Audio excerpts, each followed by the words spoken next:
Diana Ross is one of the most influential vocalists in American music history, a woman whose voice helped define an entire era and whose career has spanned more than 6 decades. From the housing projects of Detroit to the heights of Motown stardom, from the silver screen to sold-out arenas around the world, her story is one of ambition, talent, and relentless reinvention. This is the story of how a girl from Detroit became the boss, one of the best-selling and most celebrated recording artists of all time.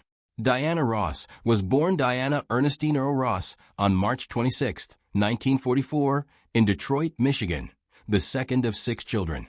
She grew up in a working-class family that valued discipline, faith, and hard work. Detroit in the 1950s was a city alive with music, gospel pouring out of church windows, blues and jazz drifting from clubs, and a new sound beginning to take shape that would soon be known around the world as Motown. As a teenager, Ross and her family moved into the Brewster Douglass housing projects, a community that, despite its hardships, produced an extraordinary concentration of musical talent. It was there that young Diana crossed paths with other ambitious teenagers who shared her dream of making it in the music business, including Mary Wilson and Florence Ballard. The 3 of them, along with a 4th member, began singing together informally, harmonizing on street corners and at local talent shows, dreaming of following in the footsteps of the male vocal groups that were already finding success in the city. By 1959, the girls had formed a group, determined to break into the music industry that was beginning to bloom right in their own backyard. They auditioned for Motown founder Berry Gordy Jr., who recognized their potential, but encouraged them to finish high school first. Rather than giving up, the group kept rehearsing, performing wherever they could, and refining their sound. Their persistence paid off, and in 1961, they were signed to Motown Records. Around this time, the group settled on a new name, the Supremes. The early years were not easy. The group released a string of singles that failed to chart, earning them the unofficial nickname, the No-Hit Supremes, around the Motown offices. But everything changed in 1964 with the release of Where Did Our Love Go? The song became the group's first #1 hit on the Billboard Hot 100, launching a run of success that would prove historic.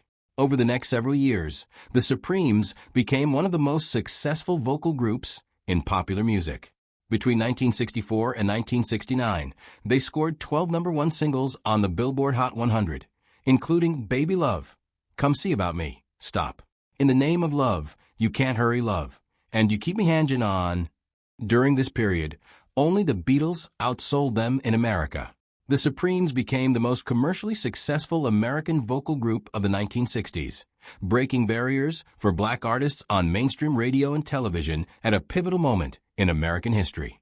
Diana Ross's voice, clear, expressive, and instantly recognizable, became the signature sound of the group, and by the mid-1960s, she had emerged as its featured lead vocalist. In 1967, the group's name was changed to Diana Ross and the Supremes, reflecting her growing prominence within the lineup. The group continued to record hits under this name, including Someday We'll Be Together, before Ross departed to begin a solo career in January 1970. Diana Ross's transition to a solo artist could have been a risky one, but it proved to be the beginning of an entirely new chapter of stardom. Her debut solo single, Reach Out and Touch Somebody's Hand, was followed by Ain't No Mountain High Enough, which became her first solo #1 hit in 1970. The song would go on to be recognized as one of the defining recordings of her career and remains a staple of American popular music. Throughout the 1970s, Ross built an enormously successful solo recording career.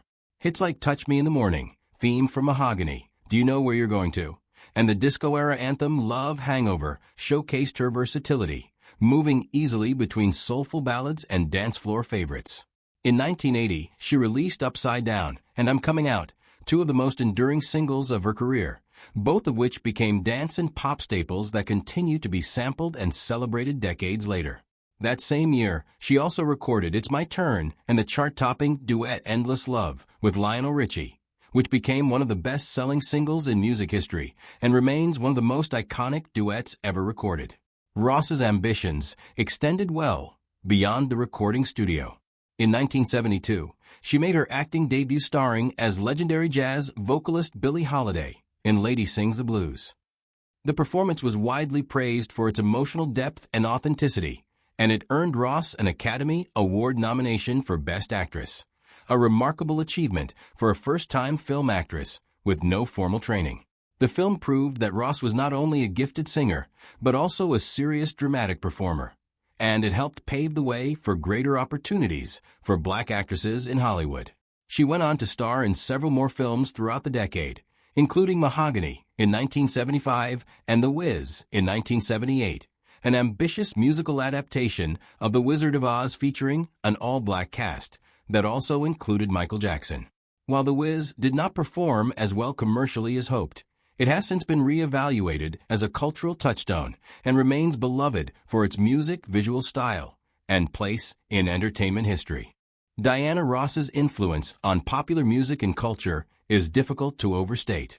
She has sold more than 100 million records worldwide as both a solo artist and as a member of the Supremes, making her one of the best-selling recording artists in history. She has been honored with a star on the Hollywood Walk of Fame, inducted into the Rock and Roll Hall of Fame as a member of the Supremes in 1988, and recognized with the Grammy Lifetime Achievement Award in 2012 for her extraordinary contributions to music. In 2007, she was honored with the Kennedy Center Honors, one of the highest recognitions an American performer can receive, celebrating a lifetime of artistic achievement. She has also received numerous American Music Awards, including the AMA Award of Merit, and continues to be recognized by new generations of artists who cite her as a major influence on their own careers, from Beyoncé to Mariah Carey. Ross's voice helped soundtrack a generation, providing some of the most enduring songs of the civil rights era and beyond. She emerged at a time when opportunities for black women in mainstream entertainment were severely limited, and through talent, determination, and an undeniable star presence, she helped open doors that remain open today. Her crossover success with the Supremes demonstrated that black artists could achieve massive mainstream popularity without compromising artistic integrity, a lesson that reshaped the music industry's approach to marketing and promoting black talent. Remarkably, Diana Ross has continued to perform well into her 80s, a testament to both her enduring talent and her deep connection to her audience. She has continued to release new music and tour internationally, delighting fans who have followed her career since the 1960s, as well as younger audiences discovering her catalog for the first time. Her 2021 album, Thank You, marked her first new studio album in 15 years, proving that her creative drive remains as strong as ever.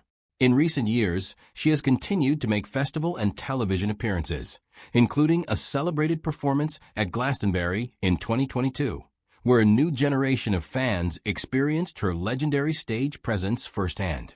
Her ability to command a stage, decades after her first hit record, speaks to the timeless quality of her artistry.